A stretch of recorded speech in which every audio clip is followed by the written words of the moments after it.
মা, কাল সকালে তুমি আর আমাকে ডেকে বলো না, এই বুলটি, কাপটা একটু ধুয়ে নিয়ে আয় তো, তোর বাবাকে চা দেব। আমি কিন্তু কালকে আর তোমাদের মেয়ে থাকবো না মা, আমি অন্য বাড়ির বউ হয়ে যাব। একটু বেলা হলে বাবা যখন বলবে, মারে আমার চশমাটা নিয়ে আয় তো, আজকের পেপারে কি দিয়েছে একটু দেখি, তুমি পেপার আর চশমাটা নিয়ে আস্তে আস্তে বাবার সামনে গিয়ে বলো, বুলটি নেই, এই যে তোমার চশমা আর পেপার।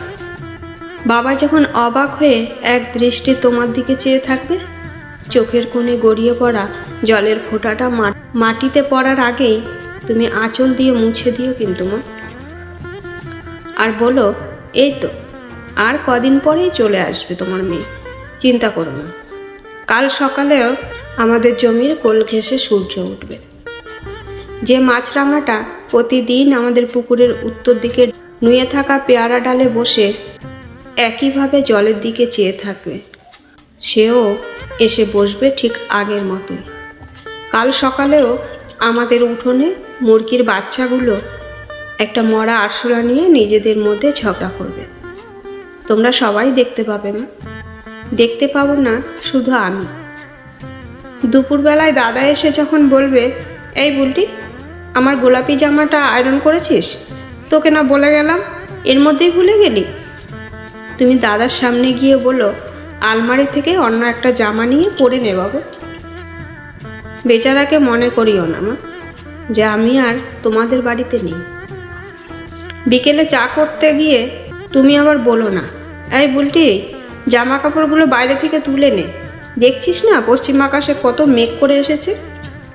আর যদি মাম্পি, শিপ্রা, পিঙ্কিরা এসে বলে, কাকিমা, বুলটিকে একটু ডেকে দাও তো, পুকুর পাড়ে বসে গিয়ে গল্প করব, তুমিই না হয় ওদের সাথে খানিক গল্প করো মা। আমার যে আর কোনো দিন পুকুর পাড়ে যাওয়া হবে না, আর গেলেও কারো অনুমতি নিয়ে যেতে হবে। চোখের জল মোছো মা, দেখো দুদিন পরে সব ঠিক হয়ে যাবে। বাবা কোথায়? বাবাকে দেখে রেখো।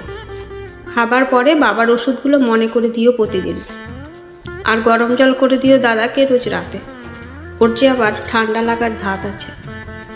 দাদুর জামা কাপড়গুলো সব বের করে রোদে দিও। আর আসতে হবে না মা আমার সাথে, যাও ঘরে যাও, ঘরে গিয়ে বাবাকে একটু সান্ত্বনা দাও। বাবা যে খুব ভেঙে পড়েছে। আমার সুখ নিয়ে তোমাদের ভাবতে হবে না, সুখের কথা যে মেয়েদের ভাবতে নেই। শুধু তোমরা ভালো থেকো মা, তাহলেই আমি হাজার কষ্টের মধ্যেও ভালো থাকবো। তোমরা ভালো থেকো।